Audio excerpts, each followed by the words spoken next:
ஒரு அழகான காட்டில் ஒரு அணில் வசித்து வந்தது. அந்த அணிலின் பெயர் நிக்கி. நிக்கியின் துணிச்சலான செயலை இக்கதையில் காண்போம்.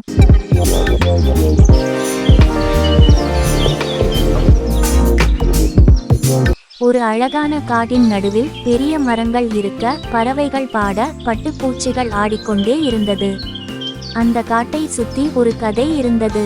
அந்த காட்டில் இருந்தது ஒரு சிறிய அணில். அவளுடைய பெயர் நிக்கி. நிக்கி ரொம்ப அழகா இருந்தாலும் அவள் ரொம்ப வெட்கப்படுபவள். அந்த காட்டில் பறவைகள் கூட்டமா சிரிக்க, மான்கள் சேர்ந்து விளையாட, நிக்கி மட்டும் அவளோட மரக்கிளையில் தனியா உட்கார்ந்து இருப்பாள்.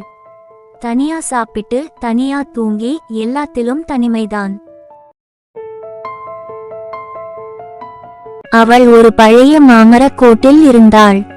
ஒவ்வொரு காலையும் மரத்திலிருந்து மா இலையை வெளியே போட்டு நிக்கி செல்வாள்.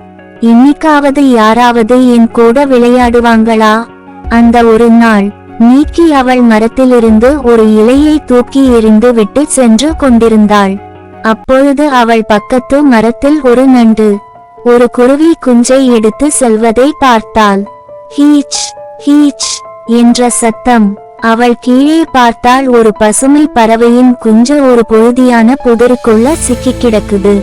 நிக்கி ரொம்ப பயந்தாலும் அவள் மெதுவா கீழே சென்று பஞ்சமா குஞ்சையை எடுத்து பக்கத்துல இருந்த கூடு கிட்ட போய் வச்சா. அந்த நாளுக்கு பிறகு பறவைகள் அவளுக்காக பாடினார்கள். அதன் பிறகு அனைவரும் நித்தியவுடன் சந்தோஷமாக நண்பர்களாக பழகினார்கள்.